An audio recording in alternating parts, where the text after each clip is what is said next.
오늘 또 우리가 요한계시록의 말씀을 깊이 우리가 나누기를 바랍니다. 오늘은 일곱째 나팔 사건의 준비를 위한 천사의 선포와 예언적 사역이라고 하는 제목으로 계시록 10장을 함께 우리가 나누도록 하겠습니다. 자, 우리 9장까지 여섯째 나팔 사건까지 우리가 나누었습니다.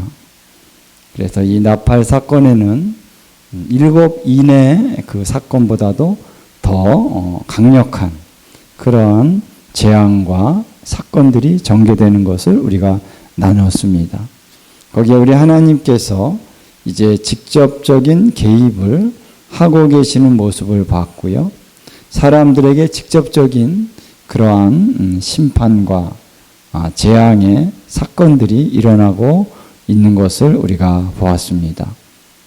자, 그래서 이 다섯 번째, 여섯 번째, 일곱 번째의 나팔 사건은 그래가지고 좀 더 강한 그러한 재앙의 의미를 두고 있습니다.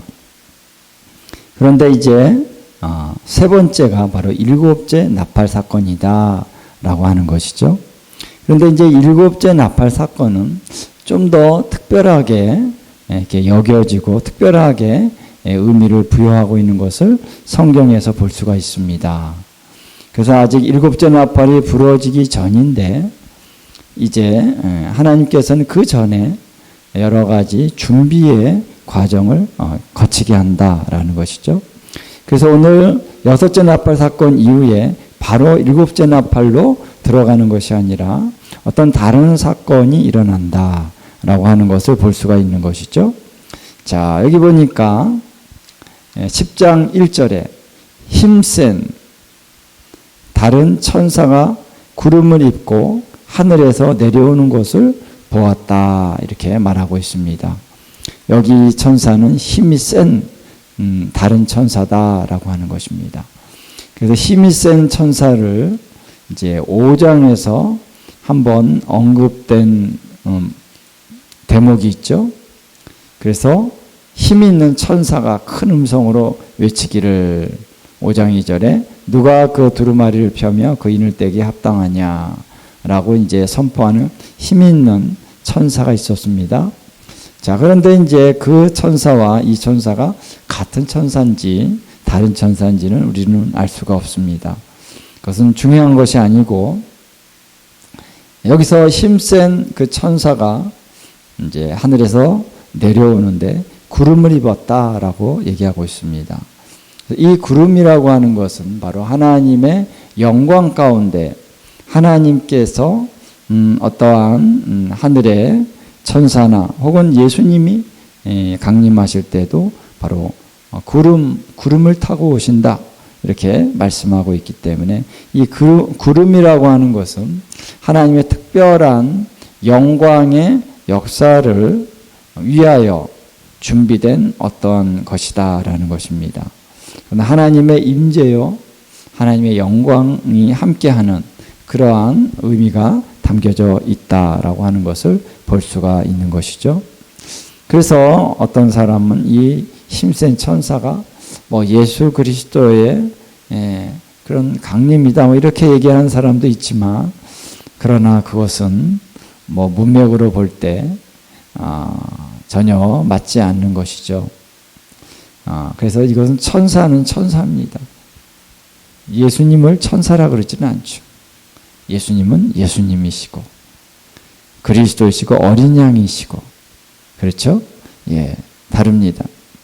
어쨌든 천사가 하늘에서 내려오고 그 얼굴은 해 같고 그 발은 불기둥 같으며 그 얼굴이 해 같다는 거죠. 예수님도 그 얼굴이 해 같다 그렇죠? 공통점이 좀 있습니다. 그 손에는 펴놓인 작은 두루마리를 들고 그 오른발은 바다를 밟고 왼발은 땅을 밟고 이렇게 내려와서 두루마리를 가지고 왔습니다. 작은 두루마리. 그리고 오른발과 왼발을 이제 바다와 땅에 밟고 서 있다라고 하는 것이죠. 자, 그러면 우리가 이 10장에 나오는 힘센 천사가 하늘에서 내려와서 이 땅에 이렇게 발을 딛고 바다에 발을 딛고 그리고 큰 소리로 외치고 선포하는 이 선포는 과연 그러면 요한이 그냥 그 당시에 일어나는 일로 본 사건이냐, 아니면 이것이 바로 장차 올 미래에 6번째 나팔 사건 후에 일어나는 사건이냐라고 하는 것을 우리가 질문을 해볼 필요가 있는 것입니다. 여기에 보면은 이제 요한이 직접 뒤에 보면은 두루마리를 받잖아요. 작은 두루마리를 받아서 먹으라 그래가지고 먹었습니다. 그래서 이 천사가 요한에게 직접 어떤 말도 하고 또 작은 두루마리도 주고 이런 일들이 있기 때문에 이것은 바로 요한 당시에 일어나는 사건이다 라고 이렇게 말을 하는 것이죠.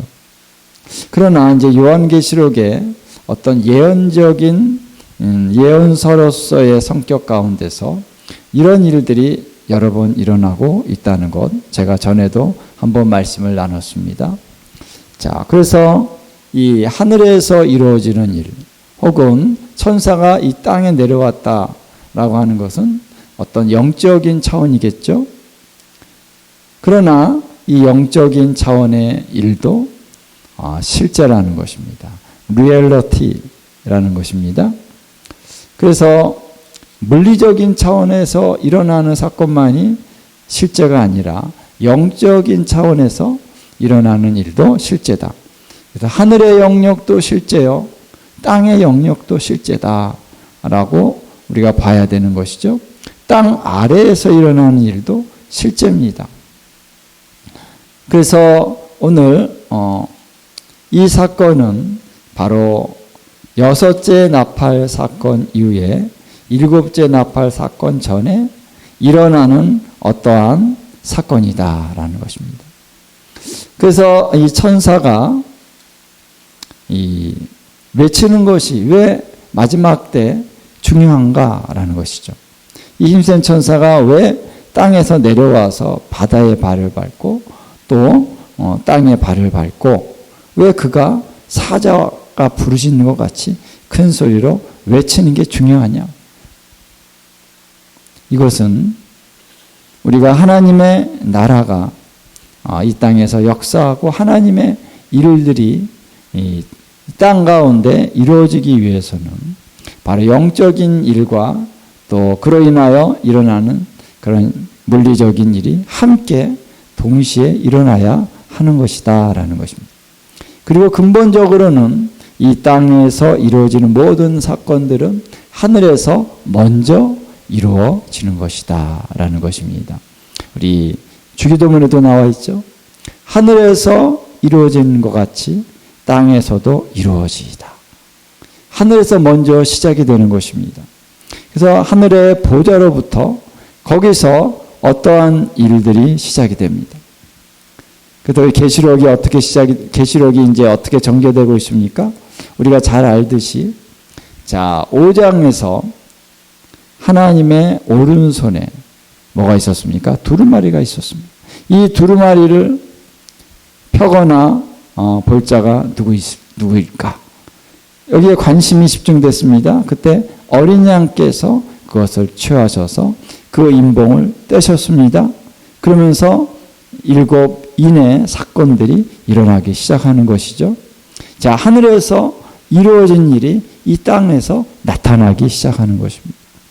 그래서 이 마지막 때 그 위대하신 하나님의 역사는 하늘로부터 시작이 되는 것입니다.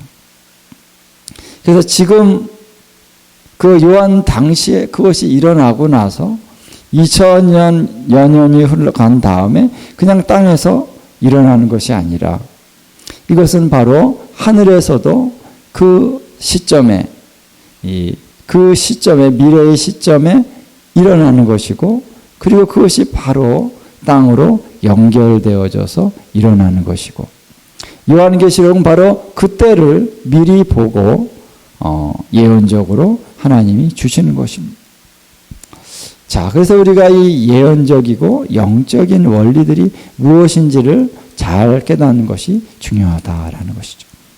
그래서 이 10장도 마찬가지로 여섯째 나팔 사건 전에 바로 일곱째 나팔 사건 전에 바로 여섯째 나팔 사건 후에 일어나는 사건이다라는 것을 우리가 알 수가 있습니다. 그래서 힘센 천사가 하늘에서 내려오고 머리 위에 무지개가 있고 그 얼굴은 해 같고 그 발은 불기둥 같으며 그랬습니다. 그래서 머리 위에 무지개가 있고 그 얼굴이 해 같다. 이것은 정말 우리 예수님의 또 하나님의 보좌의 그런 영광과 같은 수준의 영광을 보여주고 있다는 것입니다. 이것은 이 천사 자체의 어떠한 그런 영광의 수준이라기보다는 이 천사가 선포하는 그 외침이 너무나도 영광 안에서부터 흘러나오는 그 어떤 권위가 있다는 것입니다. 하나님께서 그런 권위를 입히셔서 이 천사의 외침을 그렇게 하도록 하나님이 하신다는 것이죠. 그래서 이것은 굉장히 중요하고 또 영광 안에 있고 그리고 하늘의 능력 가운데 있는 그런 외침이다라는 것입니다. 그래서 그가 그 외침을 이제 하기 위해서 내려온 것이죠. 그래서 사자가 부르짖는 것 같이 큰 소리로 외치니 그가 외칠 때에 일곱 의뢰가 그 소리를 내어 말하더라. 자, 이 사자가 부르짖는 것 같이 그 힘센 천사가 큰 소리로 외칠 때에 일곱 우레가 그 소리를 내었다. Seven thunders죠. 예, 우레. 우리가 번개가 친 다음에 우레가 와장창창창창 치잖아요. 특히 여름에 밤에 막 번개가 치고 막 천둥이 막 치고 그러면 얼마나 무섭습니까? 그래서 일곱 우레가 이제 소리를 내어서 말하기 시작했습니다. 그래서 이 일곱 우레가 소리를 내어 말할 때 요한이 이것을 쓰려고 했습니다. 어떤 메시지가 있다는 거죠. 어떤 메시지를 전하고 있습니다. 일곱 우레가. 그래서 일곱 우레가 말을 할 때에 내가 기록하려고 하다가 곧 들으니. 자, 이것을 기록하려고 지금 막 요한은 지금 모든 계시의 말씀을 지금 적고 있습니다.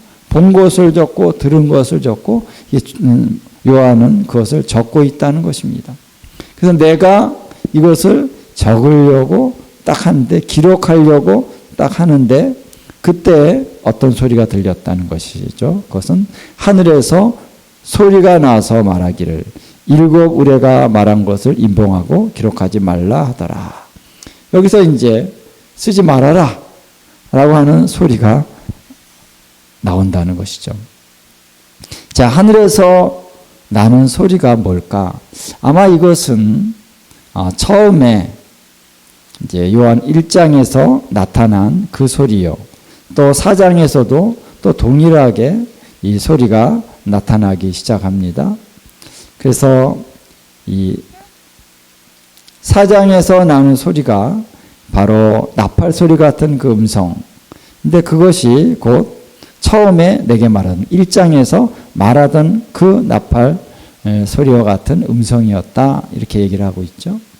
자, 그래서 그 후에 쭉 4장, 5장, 6장, 7장, 8장, 9장, 10, 그리고 10장에 와서 다시 또 하늘에서 소리가 난다라고 했을 때 그것은 바로 똑같은 그 음성이다라고 우리가 볼 수 있을 것입니다. 그래서 요한에게 개인적으로 뭔가 이렇게 메시지를 전하고 계시를 전하기 위해서 요한에게 다가온 어떤 천사의 그런 천사의 음성이라고 할 수 있고요. 뭔가 그러한 메신저로서의 역할을 하는 그런 존재인데 우리가 이것을 전체적으로 볼 때 바로 요한에게 이 계시를 전하기 위해서 온 그 천사다라고 우리가 볼 수 있습니다. 왜냐하면은 이제 천사를 통해서 이것을 요한에게 전달했다라고 1장 1절에 보면은 나오고 있기 때문에 그렇다는 것이죠. 그래서 그의 천사를 그종 요한에게 보내어 알게 하신 것이라. 그 천사입니다. 자, 그래서 그 천사가 하늘에서 이렇게 음성을 들려준다라고 우리가 볼 수 있는 것이죠. 자, 그래서 기록하지 말라 그랬습니다. 그 다음에 이제 5절에 내가 본 바, 또 이제 보기 시작하는 거죠. 바다와 땅을 받고 서 있는 천사가 하늘을 향하여 오른손을 들고 그가 하늘을 향하였다. 그리고 오른손을 들었다. 자, 하늘을 향한 이유는 바로 하나님을 향한 그런 외침인 거죠. 세세토록 살아계신 이 곧 하늘과 그 가운데 있는 물건이며 땅과 그 가운데 있는 물건이며 바다와 그 가운데 있는 물건을 창조하신 이를 가리켜 맹세하여 이르되 지체하지 아니하리라. 자, 세세토록 살아계신 하나님이십니다. 그분은 모든 것을 창조하신 분이십니다. 그렇죠? 그 하나님을 가리켜서 맹세하였다. 그래서 이 선포는 너무나도 중요하고 강력한 선포라는 것입니다. 맹세했는데 그냥 맹세가 아니라 세세토록 살아계신 이 하늘과 또 땅과 또 바다와 그 가운데 있는 모든 것을 창조하신 그분을 가리켜서 맹세했다. 자, 이것은 바로 너무나도 중요한 사건이라는 것입니다. 이제 이루어져야 될 그 일이 너무나도 중요한 사건이다. 그래서 그것이 이제 지체하지 아니하리라. 이것을 선포하는 것입니다. 신속하게 이루어질 것이다. 이런 뜻이죠. 지체하지 아니하리라 하는 그 말씀은 뭐냐면요. 이제 카이로스가 없다. 이렇게 표현하고 있습니다. 원어를 보면은 카이로스가 아니라 크로노스. 카이로스는요, 하나님의 시간이죠. 하나님이 정하신 시간, 약속의 시간, 그것이 카이로스고요. 크로노스는 바로 이 세상의 시간, 일반적인 시간입니다. 그래서 이 시간이 없다라고 하는 건 카이로스가 없다가 아니라 크로노스가 없다는 것입니다. 이제 시각이 얼마 남지 않았다. 바로 그것을 크로노스가 없다. 이렇게 표현했습니다. 자, 이제는 그래서 지체하지 아니할 것이다. 시간이 없다. 뭐 이렇게 우리가 표현할 수 있는 것이죠. 곧 이루어진다는 것입니다. 자, 무엇이 이루어지느냐? 7절에 나와 있죠. 일곱째 천사가 소리내는 날, 그의 나팔을 불려고 할 때에 하나님이 그의 종 선지자들에게 전하신 복음과 같이 하나님의 그 비밀이 이루어지리라 하더라. 바로 이 외침이 이 천사가 외쳐야 될 그 외침이다라는 것입니다. 할렐루야. 그 외침의 내용이 뭡니까? 일곱째 천사가 소리내는 날이 온다라고 하는 것입니다. 그의 나팔을 불려고 할 때가 온다. 일곱째 천사가 이제 소리내어 부는 날이 온다. 그래서 이것은 굉장히 중요한, 그래서 다른 어떤 것보다도 일곱째 천사가 나팔을 불어 소리내는 그날에 대해서 이렇게 강조한 것은 다른 데는 없습니다. 일곱 인도 그렇고요. 일곱 대접도 그렇고요.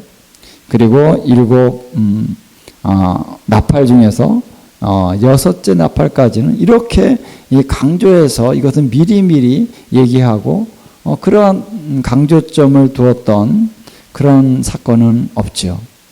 일곱째 나팔이 유일합니다. 자, 근데 여기서 보면은 일곱째 천사가 소리내는 날, 우리는 이제 단수라고 표현하고 있지만 영어나 우리 원어를 보면요, 날들, days라고 나옵니다. 자, 그래서 일곱째 천사가 소리내는 날이 하루가 아니고요, 여러 날 소리를 낸다라는 것입니다. 그래서 일곱째 나팔을 부는 날 동안에 어느 한 가지의 사건만 아주 신속하게 일어나고 끝나는 것이 아니라 어느 정도의 긴 그런 기간이다라고 표현을 하고 있다는 것입니다. 자, 이것이 굉장히 좀 중요해요. 그래서 날과 날들을 잘 구별해야 됩니다. 마지막 날들이라고 성경은 표현했는데 우리는 그냥 마지막 날에 이렇게 표현을 하죠. 성경은 마지막 날들에 자녀들은 예언할 것이요 청년들은 환상을 보고 아비들은 꿈을 꾸리라. 마지막 날들입니다. 할렐루야. 근데 마지막 날에 이렇게 우리가 많이 하다 보니까 그냥 입에 뱄어요. 그냥 마지막 날 그러는데 마지막 날들입니다. 그 기간이 있다는 것이죠. 어느 한 날이 아니라 여러 날들 동안 이런 일이 있다는 것입니다. 내가 내 영을 만민에게 모든 육체에게 부어주리니 자녀들은 예언할 것이요 청년들은 환상을 보고 또 노인들은 꿈을 꾸리라. 여러분, 이 예언이 이루어지는 그런 기간이 하루가 아니라는 겁니다. 날들이라는 것이 기간이라는 것이에요.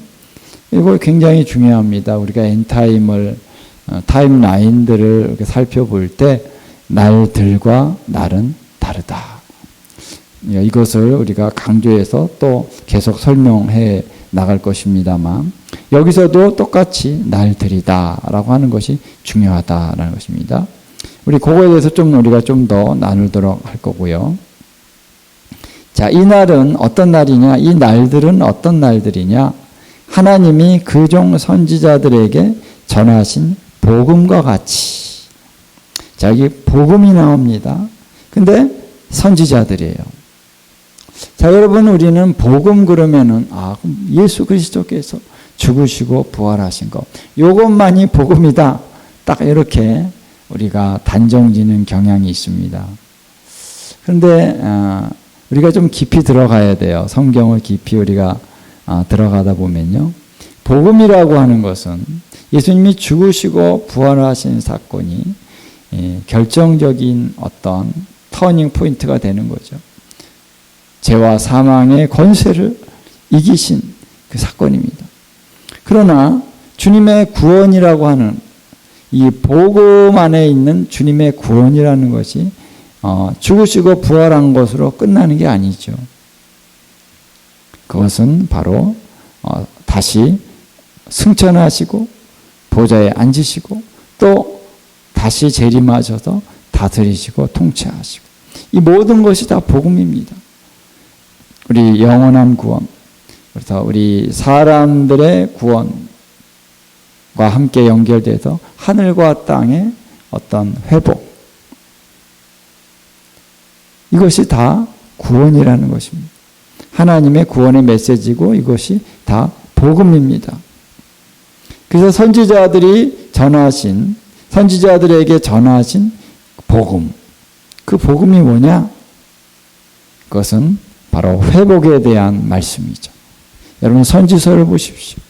거기에 이스라엘과 유다 지파에 대한 책망, 경고, 심판, 이런 말씀들이 많이 있지만 또 거기에는 그 심판 후에 회복과 구원에 대한 놀라운 메시지들이 있습니다. 이스라엘이 다시 회복될 것이고 이스라엘이 다시 돌아올 것이다. 그리고 그때에, 여기가 중요합니다, 이스라엘이 회복되는 것만이 아니라 그때에 온 전 열방도 같이 구원에 이르게 되는 것이다 라는 것입니다. 그래서 이 선지자를 통해 주시는 하나님의 메시지가 결국 엔타임이죠. 마지막 때에 이루어질 주님의 모든 회복의 메시지가 다 선지서에 나와 있습니다. 새 하늘과 새 땅이 있을 것이다까지, 또 예루살렘의 회복, 새 예루살렘의 회복이 이제 요한계시록에 나오지만 또 예루살렘이 회복되어지는 그 메시지까지 선지서에 다 나온다는 거예요. 할렐루야. 선지서의 그 말씀은 바로 복음이다라는 거예요. 복음. 할렐루야. 그래서 선지자들에게 전하신 그 복음, 그 복음이 하나님의 그 비밀이다. 할렐루야. 그래서 하나님께서 선지자들에게 그 비밀을 말씀하셨습니다. 은밀한 어떤 계시를 말씀하셨습니다. 그것이 바로 구원에 대한 계시요, 회복에 대한 계시요, 그게 킹덤에 대한 계시요. 할렐루야. 그게 바로 마지막 때 이루어질 주님의 완전한 회복의 역사라는 것입니다. 그것을 구원이라고 얘기하기도 하고요, 하나님의 나라가 임하시는 것이라고 얘기하기도 하고요, 또 회복이라고 얘기하기도 하고요. 여러 가지 용어를 쓰지만 다 같은 사건을 얘기하는 거죠. 다 같은 회복을 얘기하는 거, 같은 구원을 얘기하는 것입니다. 바로 그것을 한마디로 얘기한다면 바로 복음이다. 그리고 하나님의 비밀이다. 이것이 이제 본격적으로 이제 성취가 되는 그 시점이 뭐냐? 일곱째 천사가 나팔을 부는 시점이다라는 것입니다. 할렐루야. 자, 그럼 그게 무슨 내용일까요? 놀랍죠? 우리가 일곱째 나팔을 한번 잠깐 봅시다. 한 번 더 우리가 11장 볼 때 하겠지만, 자, 일곱째 천사가 나팔을 부는 때 어떤 일이 일어나느냐? 11장 15절을 보면은 이런 말씀이 있습니다. 자, 하늘에 큰 음성들이 나서 이르되 세상 나라가 우리 주와 그의 그리스도의 나라가 되어 그가 세세토록 왕노릇 하시리로다. 아멘. 여러분, 이것이 복음입니다. 할렐루야. 뭐가 복음입니까? 이것이 복음. 선지자들이 예언서를 통해서, 선지서를 통해서 전한 복음이 무엇입니까? 바로 이것입니다. 세상 나라가 우리 주와 그의 그리스도의 나라가 된다. 그래서 그가 세세토록 왕노릇 하시리로다. 아멘. 아멘. 아멘. 자, 여호와께서 이 땅의 왕으로 서실 것이다. 이것이 구약에서 선지서에서 얘기하는 것입니다. 그리고 여호와께서 바로 구체적으로는 이 땅에 강림하시는 바로 예수 그리스도께서 이 땅의 왕으로 왕노릇 하실 것이다 라고 하는 것을 얘기해 주고 있는 것입니다. 그래서 세상 나라가 킹덤입니다. 킹덤. 그리고 단수라는 것입니다. 세상에 있는 킹덤이 우리 주와 그의 그리스도의 킹덤이 되리라. 할렐루야. 단수예요. 자, 여러분, 하나님의 온전한 뜻은 뭐냐면요, 이 세상에 있는 모든 사람들이 하나의 왕국 가운데에서 통치를 받는 거였습니다. 근데 어떤 일이 일어났습니까? 처음에 이제 하나님이 세상을 창조하셨는데 죄가 들어왔죠. 타락했습니다. 그래서 심판했습니다. 노아 홍수로. 그리고 나서 이제 또다시 이제 민족들이 퍼져가기 시작했는데 여러 족속들이 있었죠. 그래서 70개의 족속들이 있다라고 창세기 10장에 나오고 있습니다. 자, 그런데 이 족속들은 원래 한 가족입니다. 그렇죠? 노아로부터 다 파생됐잖아요. 한 가족이에요. 셈, 함, 야벳이 또 세 아들이 있지만 그들이 다 한 가족이라는 거예요. 그런데 그들이 하나님을 대적하여서 바벨에서 바벨탑을 쌓고 우리가 하나가 돼서 바벨탑을 중심으로 하나가 돼서 우리가 흩어짐을 면하자 이렇게 말을 할 때에 하나님께서 그들에게 내려오셔서 언어를 혼잡하게 하셨습니다. 그래서 언어가 다르니까 서로 하나가 되기가 어려워요.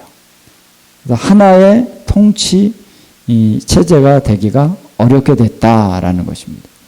그래서 각 언어와 문화를 따라서 사람들이 흩어져 가면서 거기에서 이제 형성된 것이 뭐냐면 바로 국가다라는 것이죠.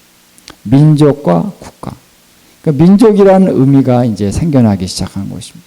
Nations 그리고 Kingdom 그들이 또 킹덤을 형성하기 시작했다라는 것입니다. 그래서 이것이 지금까지 오고 있는 것입니다. 우리 대한민국은 주권 국가다 이렇게 우리가 얘기하죠. 하나의 국가로 우리가 세워졌습니다. 미국도 바로 합중국이다.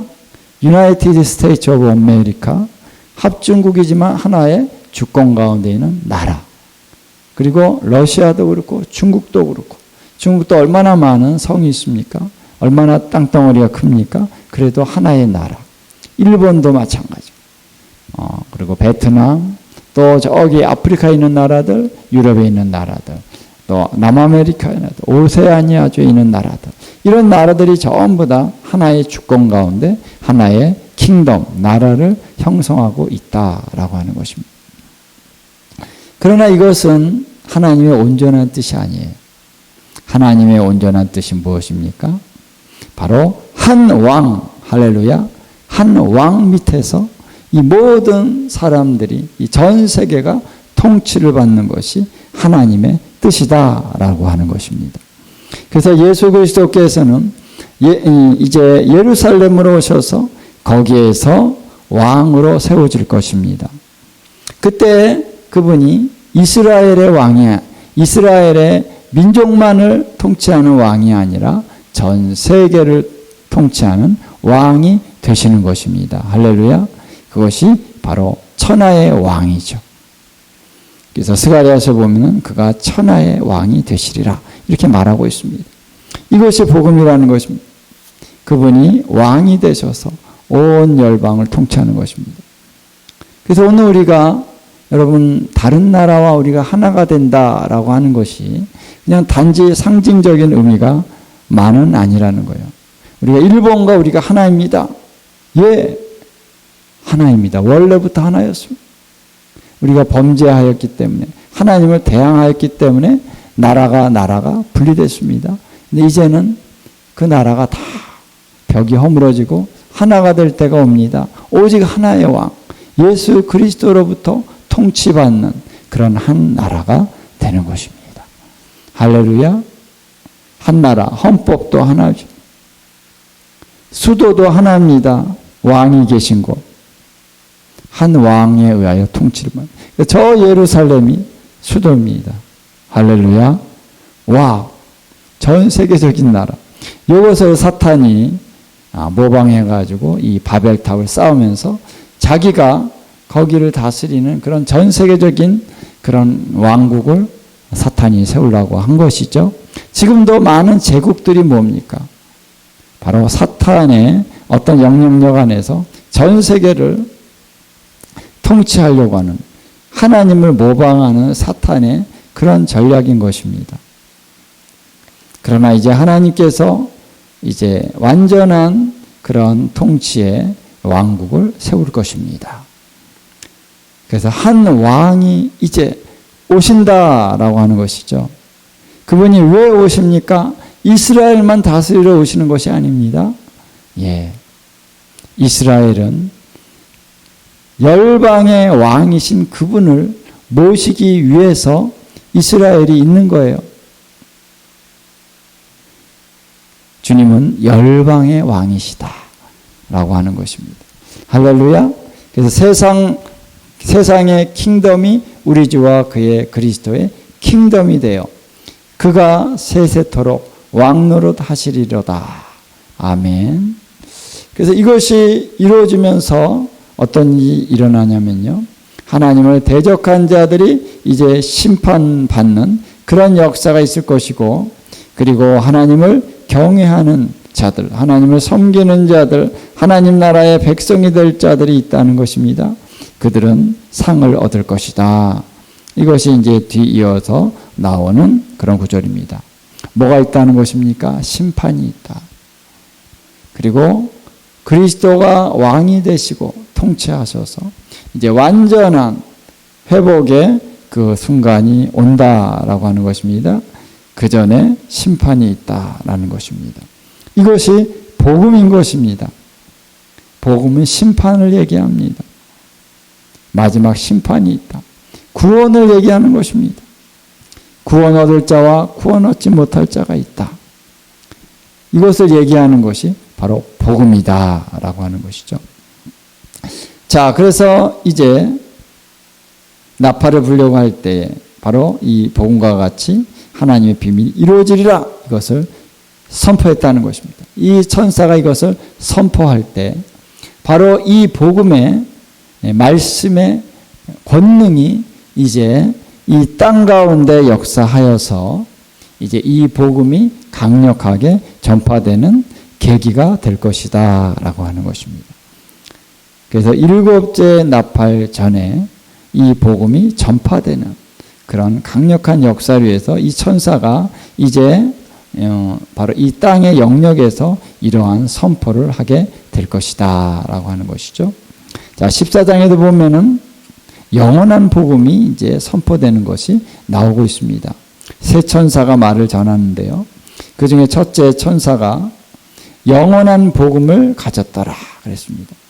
그도 큰 음성으로 이르되, 영원한 복음의 내용이 뭘까요? 하나님을 두려워하며 그에게 영광을 돌리라. 이는 그의 심판의 시간이 이르렀음이니 하늘과 땅과 바다와 물들의 근원을 만드신 이를 경배하라. 자, 이것이 영원한 복음이다 라고 말하고 있습니다. 14장에도 바로 그러한 선포를 천사들이 하고 있는 것을 볼 수 있습니다. 그래서 이제 이 복음이 전파될 수 있는 강력한 영적인 그러한 영적인 어떤 파워를, 영적인 동기를, 영적인 기름 부으심이 이 천사의 선포를 따라서 이 땅 가운데 역사가 나타나게 될 것입니다. 그래서 이 어떤 영적인 차원에서도 이루어지고 또 많은 사람들이 이제 이 복음을 전하게 되고 선포하게 되고 그래서 많은 영혼들 구원하기 위해서 이러한 그러한 말씀들, 이 복음의 말씀이 전파되는 계기가 될 것이다 라고 하는 것이죠. 할렐루야. 자, 그 다음에 이제 일어나는 사건은 요한에 대한 얘기죠. 그래서 8절에 하늘에서 나서 내게 들리던 음성이 또 내게 말하여 이르되, 내가 가서 바다와 땅을 밟고 서 있는 천사의 손에 펴놓이 두루마리를 가지라 하기로. 내가 천사에게 나아가 작은 두루마리를 달라 한즉 천사가 이르되 갖다 먹어버리라. 내 배에는 쓰나 내 입에는 꿀같이 달리라 하거늘. 그래서 내가 천사의 손에 작은 두루마리를 갖다 먹어버리니 입에는 꿀같이 다나 먹은 후에는 내 배에서는 쓰게 되더라. 자, 말씀을 먹을 때는 참 답니다. 은혜를 받을 때는 참 좋습니다. 그러나 은혜 받는다는 것은요, 하나님의 어떤 예언적인 계시가 내 안에 들어오는 거예요. 이것을 내 안에서 이것이 이제 선포되기 위해서 막 내 안에서 어떠한 쓴 그런 역사가 일어납니다. 왜냐하면 내 안에 그런 모든 잔재들, 육신적이고 어떤 연약한 부분들이 이제 바뀌어야 되는 것입니다. 말씀이 들어가면 바뀝니다.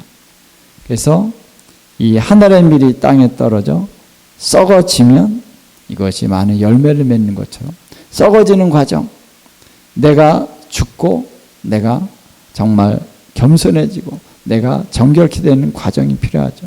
그래서 이 말씀이 내 안에서 쓰게 되는 것이라고 볼 수 있죠. 그래야만 이제 이 말씀이 이제 예언으로 다른 사람들에게, 다른 존재에게 나가게 되는 것이죠. 그래서 그가 내게 말하기를 내가 많은 백성과 나라와 방언과 임금에게 가서 다시 예언하여야 하리라. 다시 예언하여야 하리라. 그동안 요한은 예언 사역을 했다는 것입니다. 근데 여기 보면요, 11절에 그가 내게 말하기를 그랬습니다. 그래서 그가 누구를 가리키는 것일까요? 여기서 하늘에서 말씀을 한 그런 하늘에서 들리는 그런 음성을 들린 그 존재가 말한 걸까요? 아니면은 여기 큰 힘센 천사가 말을 했을까요? 자, 이거는 잘 모르겠습니다. 그런데 그래서 내가 원어를 봤습니다. 원어를 봤더니요, 이 그가가 아니고 그들이라고 나옵니다. 복수형을 썼어요. 그래서 야, 이거 뭐지? 근데 왜 단수라고 표현했을까? 예, 여기 보면 천사도 단수요. 그 음성도 단수인데 왜 복수를 썼을까? 둘 다인가? 예. 그래서 정확한 거 정말 좀 헷갈립니다. 아마도 그러니까 둘 다일 수 있습니다. 하늘에서 말한 그 소리, 그리고 이 천사 함께 여기서 얘기를 하고 있다. 그래서 그들이 내게 말했다. 내가 많은 백성과 나라와 방언과 임금에 가서 다시 예언하여야 하리라. 여기서 요한을 파송하는 그런 장면이 나온다는 것입니다. 여기서 우리가 이 예언적인 사역이 어떤 의미가 있는가라고 하는 것을 좀 보도록 하겠습니다. 이 요한계시록 자체가 예언서죠. 예언의 말씀을 받아 적은 것입니다. 그래서 이것을 일곱 교회에 전달했습니다. 자, 성경은요, 다 예언서죠. 어떻게 보면 다 예언서입니다. 지혜서 같은 잠언 같은 것도 그냥 솔로몬이 이렇게 지어서 얘기한 게 아닙니다. 성령의 감동으로 적은 것이죠. 서신서 같은 경우도 사도 바울이 서신서를 쓸 때 영감을 받아서 서신서를 쓰는 것입니다. 이 서신서를 잘 연구해 보면 그렇게 나옵니다. 그리고 선지서 같은 경우는 더더욱 하나님께서 어떤 예언적인 말씀을 전하고 있는 것이고, 또 역사서 같은 경우도 그들이 많은 연구를 하고 또 많은 책을 참조하고 하지만 그것을 기록할 때는 성령의 감동으로 기록을 했다라고 하는 것이죠. 그래서 모든 성경은 다 성령의 감동으로 된 것으로 분명히 성경이 얘기하고 있습니다. 성경이 성경을 증거하고 있는데 뭡니까? 하나님의 감동으로 다 된 것이다. 자, 그래서 선지자의 역할은 하나님의 감동을 듣고 이것을 전하는 것이죠. 자, 그래서 요한도 바로 이런 예언 사역을 한다는 것입니다. 근데 왜 여기서 이 시점에서 이 내용을 이렇게 전하고 있는 것일까? 자, 일곱째 천사가 이제 소리내는 그 날들이 옵니다. 그거 전에 왜 10장에 이 힘센 천사를 보내서 이런 선포를 하게 할까? 그리고 요한에게 예언적 사역을 하라고 임명을 하고, 그 다음에 11장에 보면은 또 이 두 증인의 사역이 이렇게 나옵니다. 두 증인은 바로 선지자죠. 왜 선지자에 대한 또 예언적인 사역에 대한 어떤 것들을 여기서 강조하고 있는가라는 것입니다. 이 마지막 때, 특별히 하나님의 크고 위대한 일들이 이루어질 때, 물론 마지막 때만이 아닙니다. 항상 그래 왔습니다. 마지막 때 특별히 이러한 위대한 하나님의 선포의 시간, 그래서 킹덤, 하나님의 킹덤, 이 킹덤이 이 땅에서 온전히 성취되는 그 역사가 이루어지기 위해서는 바로 예언적인 강력한 사역이 일어날 것이다 라고 하는 것을 얘기해 주고 있는 것입니다. 두 증인과 같은 경우도 바로 그것입니다. 그래서 선지자, 예언적인 강력한 사역이 바로 하나님께서 그의 백성들을 지키고 보호하실 것이고, 하나님의 역사를 가로막고 이것을 대적하는 자들을 깨트리고 파쇄하고 이기게 하는 그 능력의 역사가 바로 선지자들을 통해서 이루어질 것이다 라고 하는 것입니다. 그래서 하나님은 선지자들에게 바로 그분의 비밀을 보이지 않고는 결코 행하심이 없으리라 이 말씀을 하고 계시는 거죠. 그래서 하나님은 반드시 선지자에게 그것을 알게 하십니다. 그래서 선지자가 그것을 선포하게 하십니다. 그리고 선포한 다음에 이제 그 일들이 이루어지게 된다라는 것이죠. 그래서 어떠한 선포는 선포한 즉시 혹은 짧은 시간 내에 그것이 이루어지는 그런 예언도 있고요. 어떠한 예언은 뭐 몇천 년이 걸리는 그런 예언도 있다라고 하는 것이죠. 어쨌든 하나님께서는 그 선지자에게 그것을 알게 하시고 그것을 선지자가 선포한 다음에 그 일이 이루어진다라고 하는 것입니다. 그래서 바로 이 큰 힘센 천사가 미리 와서 이것을 선포하는 것입니다. 그리고 요한은 것을 받아 적었습니다. 그리고 장차 이제 천사가 나타나서 그것을 선포할 때가 있을 것이다. 왜 미리 선포하느냐? 그것이 하나님의 나라의 원리라는 것입니다. 그래서 말이 곧 씨라고 우리가 얘기를 하죠. 그 사건이 이루어지는 것은 열매라고 할 수 있습니다.